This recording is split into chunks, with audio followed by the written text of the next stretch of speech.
दोस्तों और भक्तों, मोड़ गांव से चलकर गुरुजी ने सूलीसर आकर अपना आवास किया। रात के समय जब गुरुजी के सब साथी सो गए तो दो चोर, जिसमें एक हिंदू और एक मुसलमान था, गुरुजी के घोड़े चोरी करने के लिए आए। परंतु गुरुजी का प्रभाव देखकर मुसलमान चोर जो था गुरुजी को नमस्कार करके अपने घर की तरफ चला गया, लेकिन हिंदू चोर समय पाते ही घोड़ा चुरा कर ले गया। जब पहरेदार ने गुरुजी को ये बात बताई कि कोई चोर घोड़ा ले गया है, तो गुरुजी ने वचन दिया कि जिसने यह कर्म किया है वह इसका फल भुगतेगा। जब सुबह हुई और दिन निकला तो सिख सेवक जो कि घोड़े की निशानदेही पर चोर के पीछे लगे हुए थे, उन्होंने घोड़े सहित चोर को पकड़ लिया और गुरुजी के पास ले आए। गुरुजी ने चोर को कहा कि तुम सारे संसार को लूट कर खाते हो, फ़कीरों को भी नहीं छोड़ते, संतों साधुओं को भी नहीं छोड़ते, जिनकी चोरी करनी महापाप है। इसकी सज़ा तो तुम्हें सूली मिलनी चाहिए, परंतु यह काम हम नहीं करना चाहते। यह कहकर गुरुजी ने उस चोर को छोड़ दिया। चोर ने कहा कि हे महाराज, जो सज़ा का अधिकारी बनने की आपने मुझे वचन दिया है वह पूरा होकर ही रहेगा। अब मैं मरना ही अच्छा समझता हूँ। यह कहकर चोर ने एक जंड, यानी कि हमारे यूपी में उसको बबूल का पेड़ कहते हैं, जंड के वृक्ष पर चढ़ गया और उसकी एक टहनी के सिरे से अपने पेट को लपेटकर और पूरे दम के साथ उसको दबाकर अपनी जीवन लीला का उसने अंत कर लिया। इस स्थान का नाम अलीसूर प्रसिद्ध है। सूलीसर से चलकर गुरुजी बरगांव यहाँ के लोगों को दर्शन देने आए, लेकिन यहाँ के लोगों का व्यवहार अच्छा ना देखा और कोई दिलचस्पी ना देखते हुए गुरने गांव आ गए। 3 दिन गुरने गांव ठहर कर गुरुजी मकरोड़ गांव से होते हुए धमधान गांव आ गए और आप जी के दर्शन के लिए संगतें आती रही। एक जट ने एक दूध भरा हुआ मटका गुरुजी के आगे आकर लाकर रख दिया। गुरुजी ने दूध को देखकर कहा कि यह दूध लहू के समान है, इसको ले जाइए, हमारे किसी काम का नहीं है। जट ने कहा कि महाराज, मैं अपनी भैंस का दूध बड़े प्रेम के साथ आपके पीने के लिए दूह कर लाया हूँ। मेरी भैंस का बच्चा मर गया है, उसे मैंने मूड़ा देकर सारा दूध धोकर आपके लिए लाया हूँ। उसकी बात सुनकर गुरुजी बोले कि बांगर के लोग बहुत ही कठोर हैं, जो बुज्जे देकर जोर के साथ भैंस गाय को दूह लेते हैं। इस तरह का दुहा हुआ दूध पशु का लहू के समान होता है, जो आदमी के पीने योग्य नहीं रहता। यह वचन करके गुरुजी ने दूध का मटका वापस कर दिया।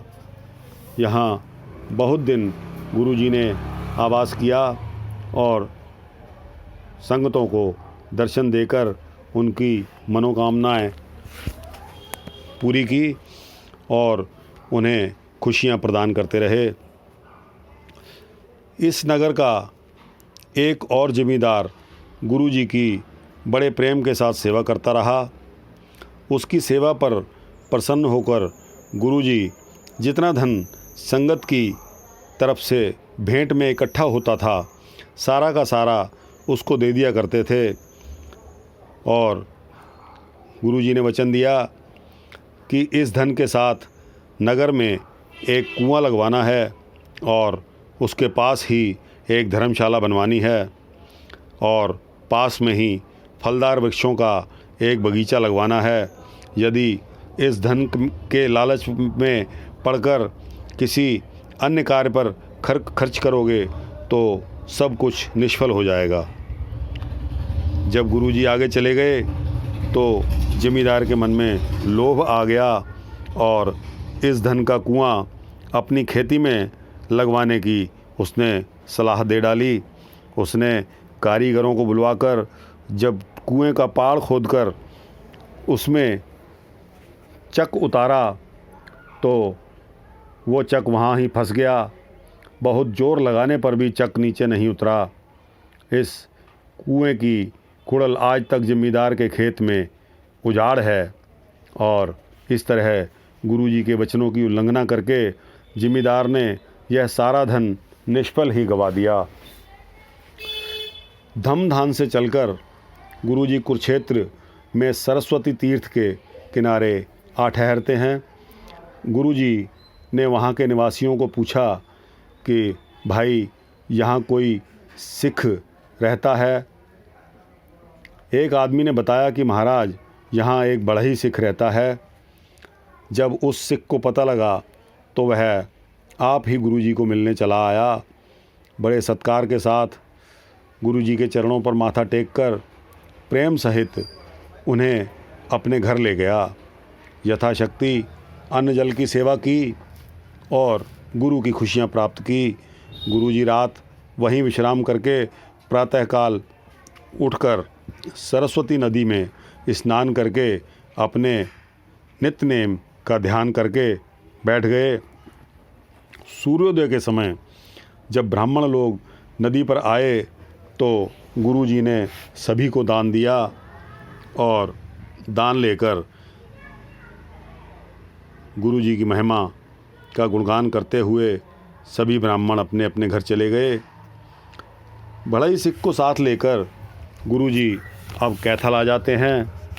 कैथल यहाँ से लगभग 15-16 मील पर था। कैथल में सिखों के 3 घर थे, 2 बनिए के और 1 बढ़ई का। बढ़ई सिख गुरुजी को अपने जाति भाई सिख के घर ले गया।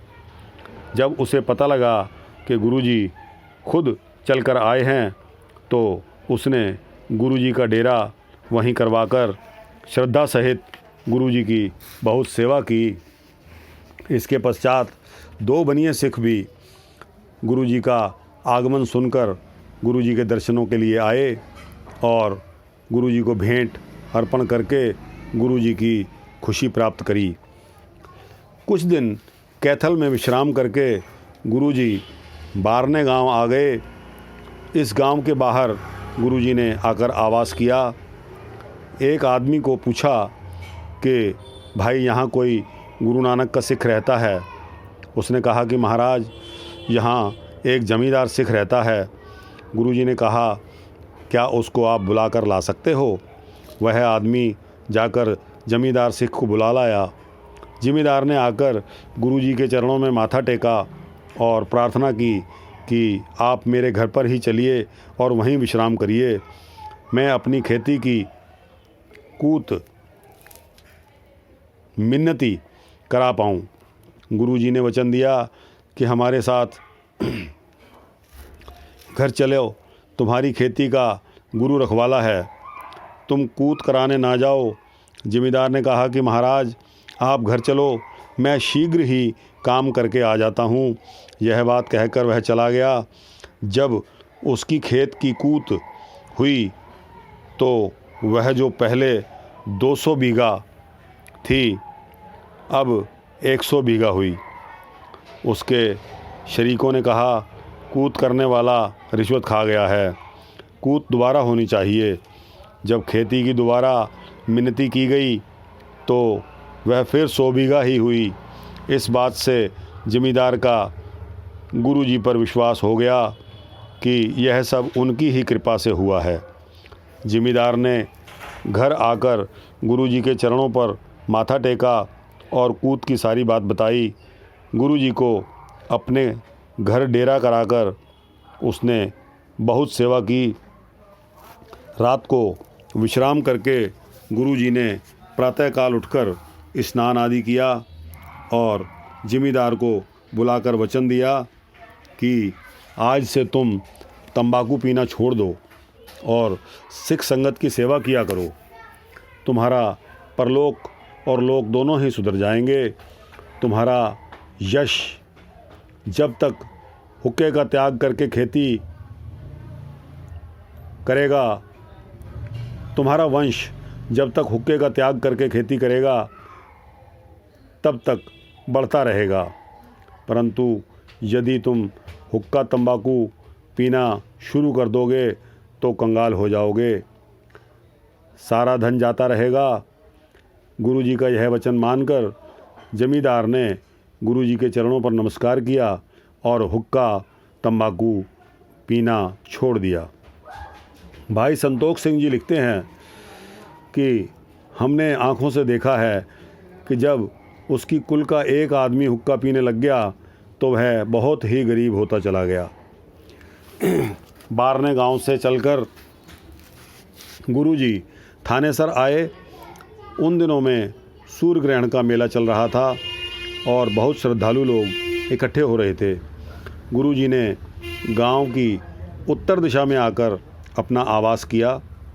गुरुजी का आगमन सुनकर बहुत सिख सेवक तथा संगत गुरुजी के दर्शनों के लिए आई। कई वेशों के साधु संत भी गुरुजी के पास आए।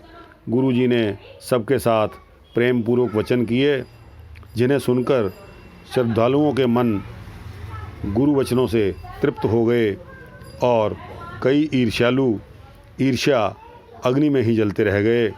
गुरुजी का दानी स्वभाव देखकर और गंभीर वचन सुनकर बहुत यश फैल चुका था। कई साधु संत आप जी के साथ रहने के लिए तैयार हो गए थे। दोस्तों, समय इजाज़त नहीं देता, इसलिए आज का वृतांत यहीं तक, और आज के बाद अगले वृतांत के लिए वाहेगुरु जी का खालसा, वाहेगुरु जी की फतेह।